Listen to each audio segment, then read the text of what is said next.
Could you stand over here? Mm-hmm. Perfect. She's bossy.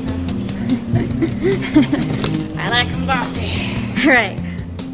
All right. Here we go. And you'll be talking to her. Okay. You'll be talking to me. So should I look at you or the camera? Her.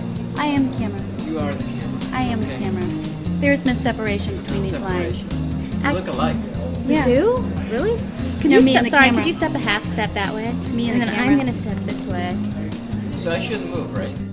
Not once we get started. Because I started in this field before computers, before the web. The changes have been pretty massive. And while there are a lot of great achievements and possibilities and future promises, there's also been some bad ones too, because for example, in particular with our Type Foundry, it's a digital media business and it's going through the same growing pains that the MP3 music business issue is going through, where companies are simply going out of business because people are just taking our stuff. And I think that in that case it's an issue of re-educating the public and making them understand that it takes 2 years or so to create a typeface that is of value, and when you use it by not paying for it, you're kind of eliminating the income of the designer that did it, and therefore eventually preventing foundries like ourselves from offering that kind of product to the market and eventually hurting everyone. But I think that as a general source of creativity, it's true that that ability is available to everyone, but it's also acting as a source of conflict because now everyone in fact thinks they can do creativity, which isn't the same thing. I don't think creativity is defined by simply creating.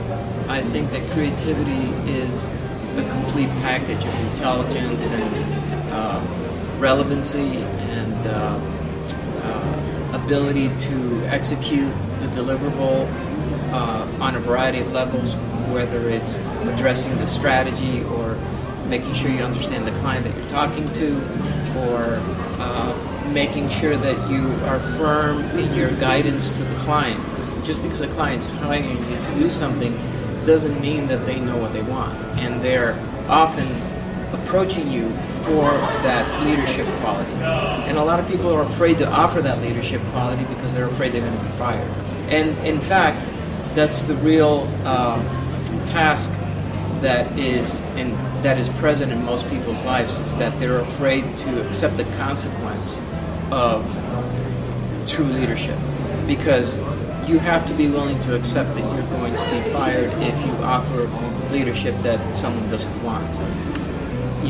And so if you choose to do what you don't feel right about, what doesn't feel good to you, then it's something you'll have to live with as a choice, or you can choose not to do it and then accept the consequence, which is fine too.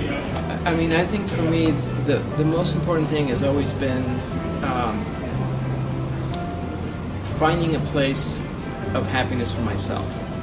And, being a leader doesn't necessarily mean leading someone else. You can always, you need to find a place where you can lead yourself, because often people say or complain about where their life is going and either accept it or choose not to do anything about it.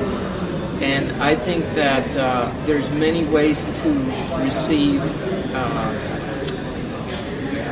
enhancement in your life.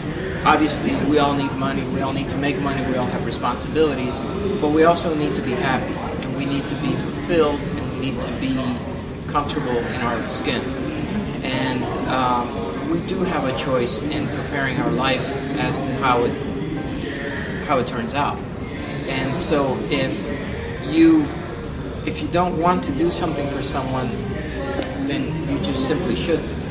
I'm not sure I'm that's good. answering your that's great. question precisely, but I just am always amazed how people who are most likely to complain about their life are usually the ones that aren't doing anything about it, and I just don't subscribe to that. So I've always worked at trying to satisfy myself first, and everything else as a byproduct of what I do for myself. Because if I'm in a good place, I'm going to be at a good place to help you.